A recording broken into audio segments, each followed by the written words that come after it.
तो आज हम पढ़ने जा रहे हैं सेक्शन 2 का last topic the cabinet mission plan जो कि 1946 में हुआ था। पहले हम पूरा टॉपिक पढ़ते हैं और उसके बाद एंड में मैं आपको क्वेश्चंस बताऊंगा जो कि आ सकते हैं इस टॉपिक से। और अगर आपको पीडीएफ फॉर्म में नोट्स चाहिए हैं तो डिस्क्रिप्शन में मैं एक नंबर डाल दूंगा, उस पर आप व्हाट्सएप पे कॉन्टैक्ट कर सकते हैं। तो भाई द कैबिनेट मिशन प्लान ये लास्ट ब्रिटिश अटेम्प्ट थी इंडिया को यूनाइटेड रखने के लिए। इसे कैबिनेट मिशन प्लान इसीलिए भी कहते हैं क्योंकि जो इंग्लैंड गवर्नमेंट थी उन्होंने ये टास्क कैबिनेट के 3 मेंबर्स को असाइन किया था। जो ब्रिटिश कैबिनेट थी उनके 3 मेंबर्स को, सर स्टैफोर्ड क्रिप्स, एवी अलेक्जेंडर और पैथिक लॉरेंस, जो कि secretary of state for India भी था। तो यार ये जो 3 बंदे थे ये मार्च 1946 में इंडिया पहुंच गए और इन्होंने जो इंडिया की मेजर पार्टीज थी, पॉलिटिकल पार्टीज, उनके लीडर से नेगोशिएशन भी की। मेजर पार्टीज से मतलब इंडियन नेशनल कांग्रेस और मुस्लिम लीग। तो नेगोशिएशंस के बाद कैबिनेट के इन मेंबर्स को पता चला कि Jinnah wanted independent Pakistan with undivided Punjab and Bengal,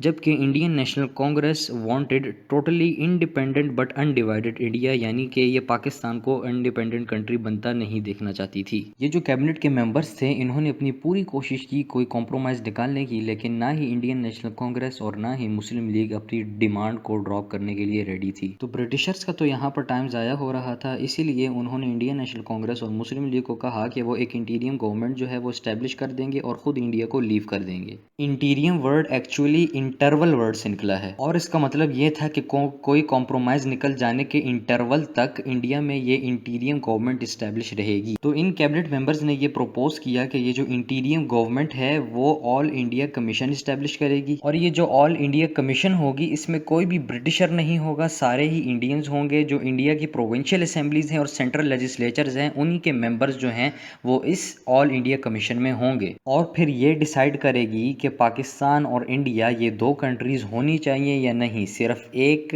combined India होना चाहिए। तो भाई इस पूरे प्रपोजल में जो इंडियन नेशनल कांग्रेस और मुस्लिम लीग का रिएक्शन था वो यही रिएक्शन था कि दोनों ने इसे हमेशा की तरह रिजेक्ट कर दिया और ये कहा कि इंडियन नेशनल कांग्रेस और मुस्लिम लीग दोनों को एक परमानेंट सेटलमेंट चाहिए in the presence of the British. तो मई 1946 में इन कैबिनेट मेंबर्स ने अपना फाइनल प्रपोजल इंडियंस के सामने रखा और इसने कहा कि कोई पाकिस्तान नहीं होने वाला है, प्रोविंसेस के 3 ग्रुप्स होने वाले हैं सिर्फ और इंडिया कंबाइंड होगा। और जो 3 ग्रुप्स होंगे उनमें से पहला है द हिंदू मेजॉरिटी प्रोविंसेस, दूसरा है north western Muslim majority provinces और तीसरा है north eastern Muslim majority provinces. लेकिन साथ में इन्होंने ये भी प्रपोज किया कि ये जो तीनों ग्रुप्स हैं प्रोविंसेस के, इनके पास फुल ऑटोनॉमी होगी और ये जो हैं ये अपने अपने कॉन्स्टिट्यूशन तक भी बना सकते हैं। लेकिन इन्होंने ये कहा कि जो डिफेंस है और फॉरेन अफेयर्स हैं वो सेंट्रल गवर्नमेंट के पास होंगे और सेंट्रल गवर्नमेंट में इंडिया मुस्लिम लीग और इंडियन नेशनल कांग्रेस दोनों के जो मेंबर्स हैं वो इक्वल होंगे। अभी यहाँ पर मुस्लिम लीग ने तो इसे अप्रूव कर दिया, लेकिन जो इंडियन नेशनल कांग्रेस की तरफ से नेहरू था उसने इसे रिजेक्ट कर दिया। उसने कहा कि ये तो सिर्फ एक प्रपोजल है और ब्रिटिशर्स के इंडिया छोड़ने के बाद तो हमने इस पे अमल नहीं करना है और फिर आपको पता है कि जो मेजॉरिटी में होता है और उसकी चलती है फिर सबके ऊपर। तो नेहरू की इस स्टेटमेंट को मुस्लिम लीग ने एज अ थ्रेट लिया और उन्होंने भी इस प्लान को रिजेक्ट कर दिया। तो इसीलिए एंड में हम कह सकते हैं कि ये जो पूरा द कैबिनेट मिशन प्लान था ये काइंड ऑफ फेल ही हो गया था और जो ब्रिटिशर्स थे वो अभी इंडिया छोड़ के जाने के लिए तैयार हो गए थे। तो यहाँ से अभी एक और टॉपिक स्टार्ट होता है जो कि मुस्लिम्स की लास्ट स्ट्रगल से एसोसिएटेड है, जिसे हम कहते हैं द डायरेक्ट एक्शन डे। तो 1946 की समर्स में ब्रिटिशर्स जो थे वो विड्रॉ करने के लिए रेडी थे। तो मुस्लिम लीग जो है वो इस बात से डर रही थी कि ब्रिटिशर्स तो भाई इंडिया छोड़ के जा रहे हैं और हमें जो हिंदूज हैं उनकी मर्जी पर छोड़ के जा रहे हैं। Therefore in July 1946 Muslim League passed a resolution asking Muslims to be ready for the final struggle for Pakistan और 16 अगस्त 1946 को इस जो रेजोल्यूशन था उस पर इंप्लीमेंट किया गया और इसी 16 अगस्त 1946 के दिन को हम डायरेक्ट एक्शन डे भी कहते हैं। तो मुस्लिम्स ने बहुत ही बड़े स्केल पर जो है वो कम्युनल राइट्स किए और साथ ही साथ प्रोटेस्ट्स किए ऑल अराउंड द इंडिया, ठीक है। और इसीलिए द ग्रेट कलकत्ता किलिंग की जो ट्रेजेडी है वो भी हमारी हिस्ट्री में लिखी गई, जिसमें मोर देन 4000 पीपल्स जो कि पाकिस्तान की सपोर्ट में थे और पाकिस्तान के लिए स्ट्रगल कर रहे थे वो मारे गए। उन्होंने प्रोटेस्ट करके ब्रिटिशर्स को रोकने की कोशिश की, लेकिन ब्रिटिशर्स ने उल्टा उनके 4000 लोगों को मार दिया। तो जो टॉपिक है इंडिपेंडेंस का वो भी मैं आपको इसी वीडियो में पढ़ा देता हूँ कि पाकिस्तान और इंडिया को इंडिपेंडेंस किस तरह मिली थी। उसके लिए सबसे पहले हमें 3 जून प्लान को पढ़ना पड़ेगा। तो यार जो 4000 मुस्लिम जिन्होंने अपनी लाइफ को सेक्रीफाइस कर दिया था, उनकी वो सेक्रीफाइस रंग ले आई। और जो ब्रिटिशर्स का प्राइम मिनिस्टर था क्लेमेंट एटली, उसने माउंट बेटन को इंडिया भेजा ताकि वो पार्टीशन कर सके इंडिया की। जो viceroy lord Mountbatten था वो मार्च 1947 में इंडिया पहुंचा। अच्छा जी, तो माउंट बेटन जब इंडिया पहुंचा तो उसने अनाउंस किया कि there would be two states, India and Pakistan, each having a dominion status.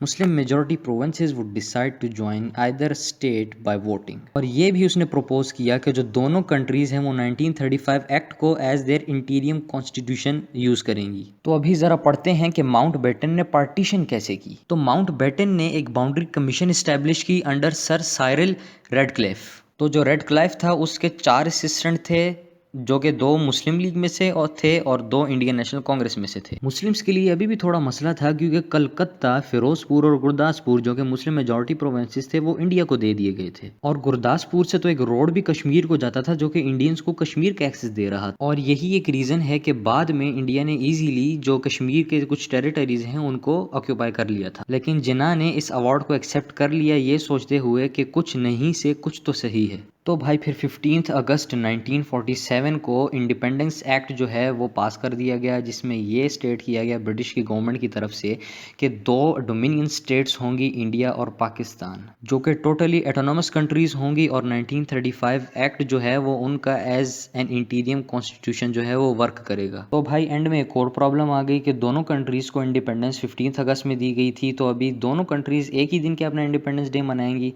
तो ऐसा नहीं हुआ और मुस्लिम लीग ने 14 अगस्त 1947 को अपना इंडिपेंडेंस डे जो है वो इस्टेब्लिश कर लिया और इंडियन नेशनल कांग्रेस ने यानी कि इंडिया ने 15 अगस्त को अपना इंडिपेंडेंस डे इस्टेब्लिश कर लिया। तो यहाँ पर हमारा ये जो टॉपिक है, आखिरी टॉपिक सेक्शन 2 का, ये कंप्लीट हो गया है। और अभी मैं आपको क्वेश्चंस बता देता हूँ जो कि एक्सपेक्टेड हैं कि आ सकते हैं इस टॉपिक में से। पहला 4 मार्क का क्वेश्चन आ सकता है कि what was the cabinet mission plan. दूसरा 7 मार्क का कि why did the cabinet mission plan fail. तीसरा 4 मार्क का what was the direct action day. चौथा 4 मार्क का what was the 3 June plan. पांचवा 4 मार्क का what was the Radcliffe award. छठा 4 मार्क का what was the independence act. सातवां 4 mark का who was lord Mountbatten. और इसका आंसर जो हमारी पीडीएफ है, नोट्स जो हैं उनमें लिखा हुआ है। अच्छा, अभी पूरे सेक्शन 2 के टॉपिक्स को कवर करने वाले क्वेश्चंस भी आ सकते हैं, जैसे कि were the 14 points of mister Jinnah the most important achievement of mister Jinnah between 1929 and 1947,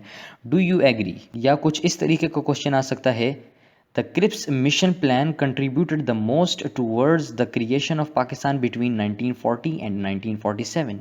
Explain why you might agree and disagree. या कुछ इस तरीके का क्वेश्चन आ सकता है कि To what extent was Direct Action Day more significant in the creation of Pakistan than other key events of the 1940s? Explain your answer. तो भाई ये थी आज तक की सबसे लंबी वीडियो मेरे चैनल पे। और अगर आपको ये वीडियो पसंद आई हो तो लाइक, शेयर और सब्सक्राइब करना मत भूलिएगा मेरे चैनल को, ताकि मैं मोटिवेटेड रहूं और फर्दर सारे सब्जेक्ट्स की वीडियोस अपलोड करता रहूं अपने इस चैनल पर। तो नेक्स्ट वीडियो तक के लिए अल्लाह हाफिज़, टाटा एंड बाय बाय।